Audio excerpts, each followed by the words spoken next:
The Lord be with you. and with your spirit. A reading from the Holy Gospel according to Mark. Glory to you, O Lord. Jesus came home with his disciples, making it, and again the crowd gathered, making it impossible for them even to eat. When his relatives heard of this, they set out to seize him, for they said, "He is out of his mind."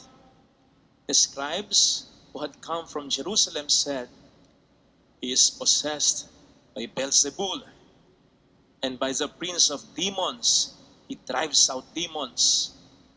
Summoning them, he began to speak to them in parables. How can Satan drive out Satan? If a kingdom is divided against itself, that kingdom cannot stand. And if a house is divided against itself, the house will not be able to stand. And if Satan has risen up against himself and is divided, he cannot stand. That is the end of him. But no one can enter a strong man's house to plunder his property unless he first ties up the strong man. Then he plunder the house. Amen, I say to you, all sins and all blasphemies that people utter will be forgiven them. But whoever blasphemes against the Spirit will never have forgiveness, but is guilty of an everlasting sin. For they had said, "He has an unclean spirit." His mother and his brothers arrived. Standing outside, they sent word to him and called him. A crowd seated around him told him, "Your mother and your brothers and your sisters are outside asking for you." But he said to them in reply, "Who are my mother and my brothers?" And looking around at those seated in the circle, he said, "Here are my mother and my brothers. For whoever does the will of God is my brother and sister and mother." Sisters and brothers, the Gospel of the Lord. Praise to you, Lord Jesus Christ. Magandang buhay sa inyong lahat, sa mga kasama rin natin through our live stream. Yes. Lalong-lalo na sa mga may sakit, sa mga nag-aalaga sa kanila, sa mga kababayan natin sa ibang bayan na nagtatrabaho para sa kanilang pamilya.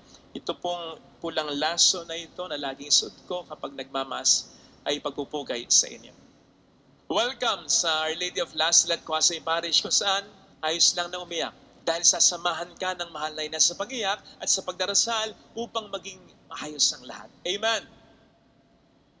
Nagawa na po ba kayo ng kwento na hindi totoo?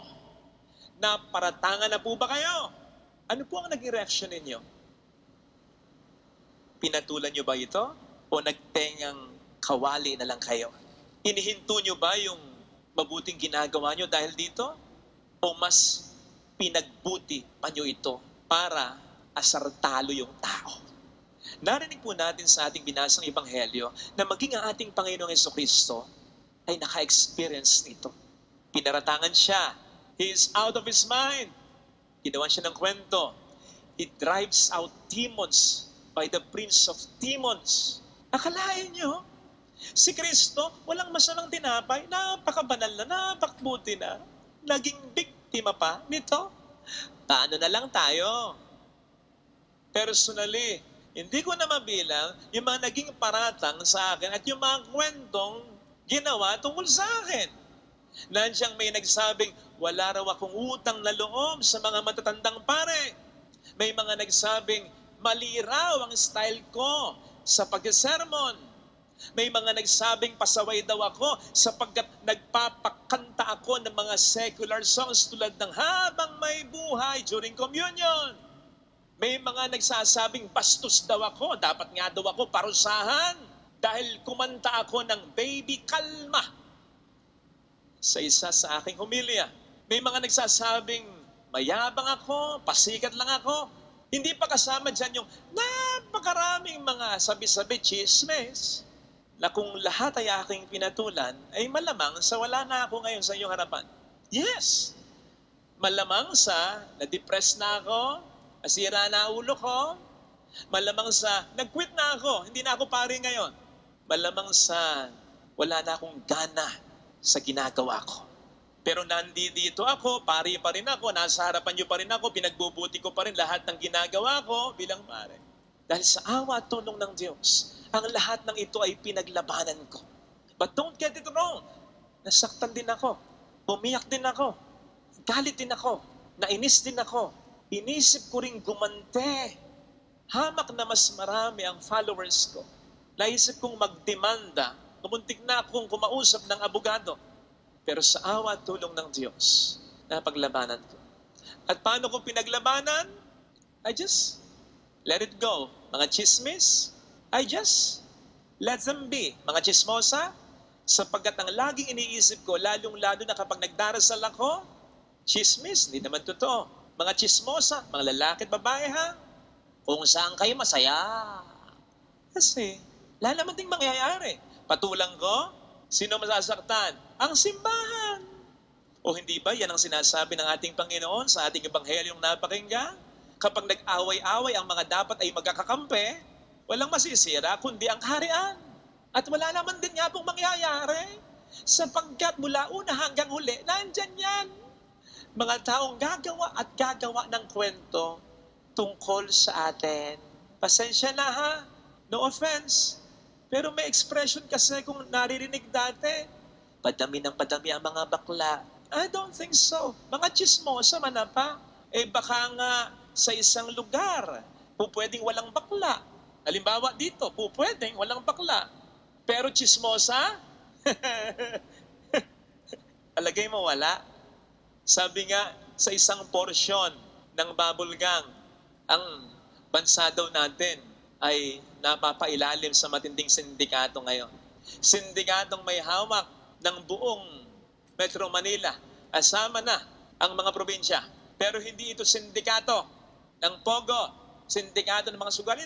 Hindi sindikato ng droga, sindikato ng mga chismosa. Padami ng padami talaga. Lalo na ngayon, social media, hindi na kinakailangan magsalita. Hindi kinakailangan mga kapitbahay. Basta may wifi, chismisang umaatikabo na.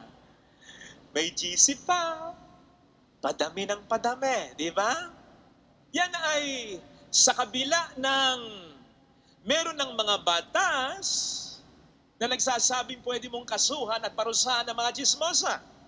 Nandyan ay sa kabila na rin nang nandyan ang mga van na nangunguha ng mga chismosa. Yan ay sa kabila na rin ng mga bunganga na namaga na ng mga chismosa dahil napasma. Nandyan pa rin sila. Kung pwede mo ngang bigyan na rin ng award, no? Lalo na ngayon, month of graduation. Di ba? Ano ibibigay mong award? Yan! Best in pakikialam sa buhay ng iba. Lalo pat nakita ko sa FB, ang mga chismosa, may university pala. Ayan, Chismosa University. Tingnan mo yung logo. Gano'n, no? Meaningful. Parang may binubulong. Ay, alam nyo kung sino nag-establish niyan, yung university niyan? Si Eva at si Adan. Narinig natin sa ating first reading na napakinggan, nang magkasalang unang tao, tinalong ng Diyos si Adan. Ano nangyari, Adan? Ano sabi ni Adan? Si Eva. Nang tinanong ng Diyos si Eva, ano sabi ni Eva? Yung ahas. Kaya sa simula pa lang, nandun na yung chismisan. At sa pakiramdam ko, hanggang katapusan, di mawawala yan. Ito sabihin ko sa inyo kung bakit hanggang katapusan, ha? Hindi chismis to. Tingnan po ninyo sa Bible mismo. Sa unang libro ng Biblia, Genesis 3 verse 4, ang unang binanggit na pagkakasala ay kasinungalingan. O di ba? Ang sabi ng ahas kay Eva, You will not surely die. Hindi ka mamamatay. Kasi nungalingan yan. Paggawa ng kwento yan. At tingnan mo yung pinakahuling libro sa Biblia, Revelation. Particularly sa last chapter, verse 17. Ang pinakahuling sasabihin kasalanan, deceit.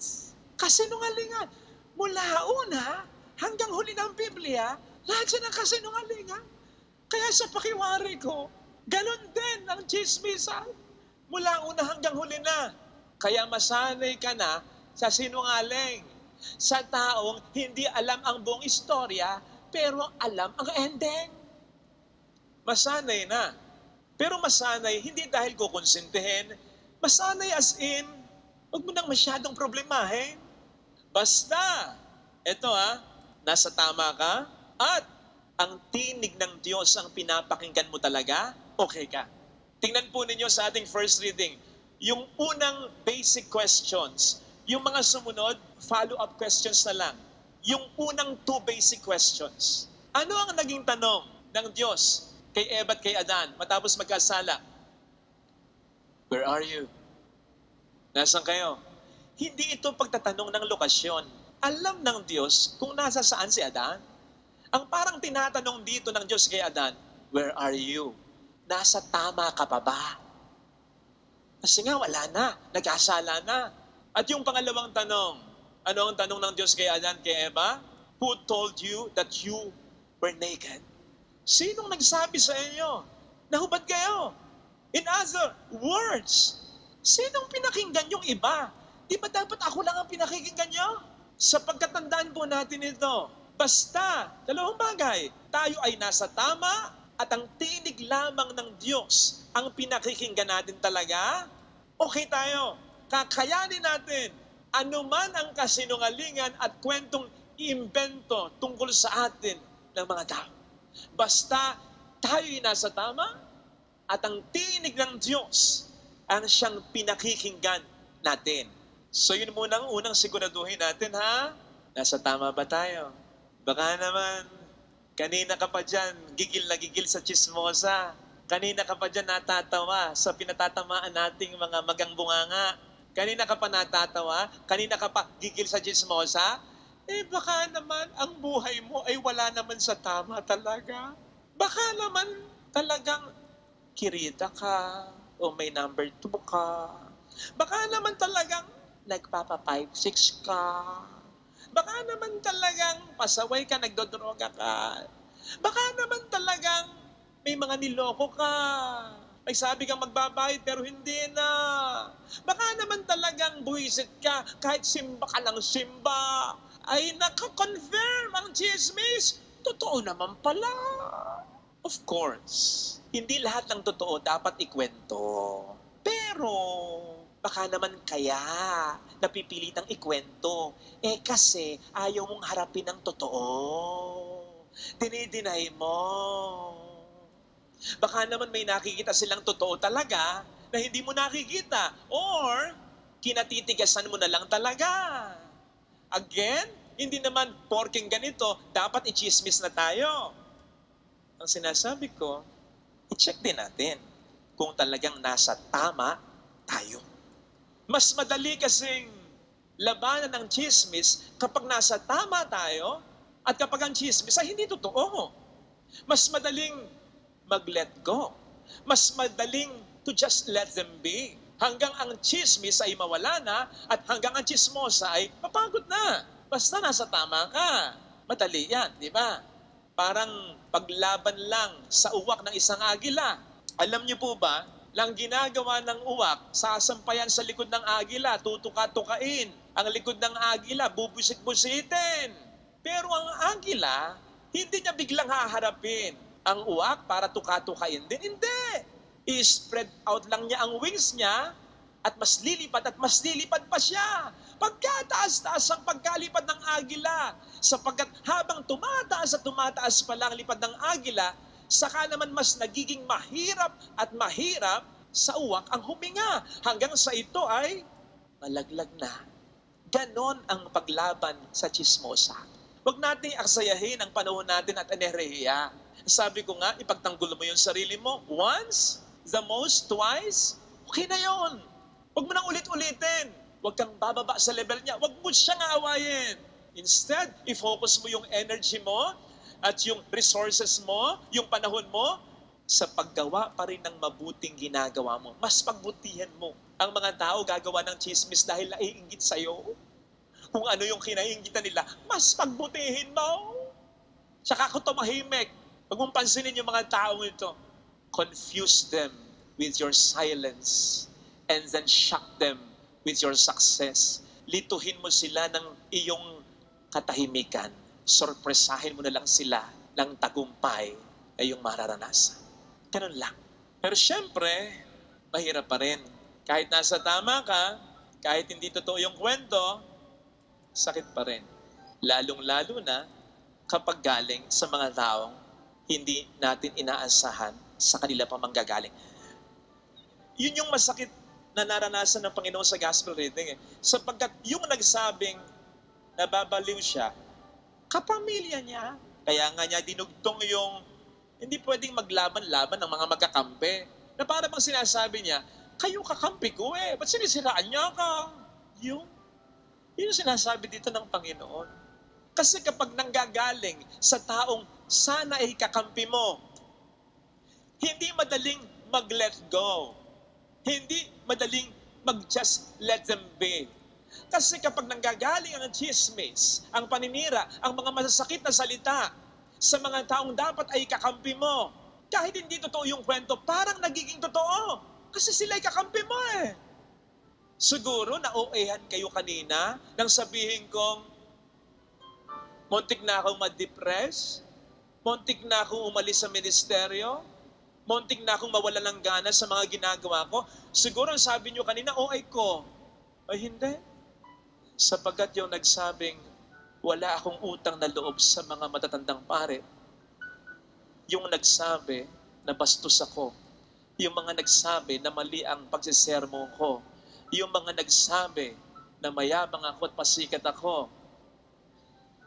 Hindi iglesia. Hindi born again. Katoliko. Magugulat ka pa kung minsan, kilala ko to eh. Lingkod ng simbahan to eh. Na-encounter ko na to. Choir to eh. Parokyano ko pa to dati eh. Kapwa pari ko to eh. Pag ganyan, mahirap kahit tama ka. Pero may pangalawa na tanong, di ba? Father Fidel, sinong nagsabi sa iyong bastos ka? Sinong nagsabi sa iyong wala kang utang na loob sa mga paring matatanda? Sinong nagsabi sa iyo na wala kang kwenta? Na wala nang mangyayari maganda sa buhay mo? Sino nagsabi sa iyo? Kahit asawa mo pa, kahit anak mo pa, kahit magulang mo pa, sinong nagkumpara sa iyo sa iba? Sinong nagdiin sa iyo? Kahit kaibigan, kahit taong very close pa sa iyo, ang sinasabi ng Panginoon sa atin, hindi ako nagsabi, ako ang pakinggan mo, wag sila. Ito sana ang hilingin nating biyaya sa ating banal na pagdiriwang, sapagkat ang Diyos ang pinaka-nakakakilala sa atin, ang pinaka-nakakaalam ng ginagawa natin. At kung may mali man tayo, kung yung kasalanan ni Eva at ni Adan nung una, ginawa niya ng paraan, ikaw pa ba? Yung kasalanan mo pa? Basta manatili ka sa tama, kung magkamali ka man, bumalik ka sa tama. Pangalawa, makinig ka, hindi sa boses ng iba, kundi sa boses niya, na nagbibigay sa iyo ng pag-asa. Ito sana ang hilingin nating biyaya sa ating banal na misa. Ilagay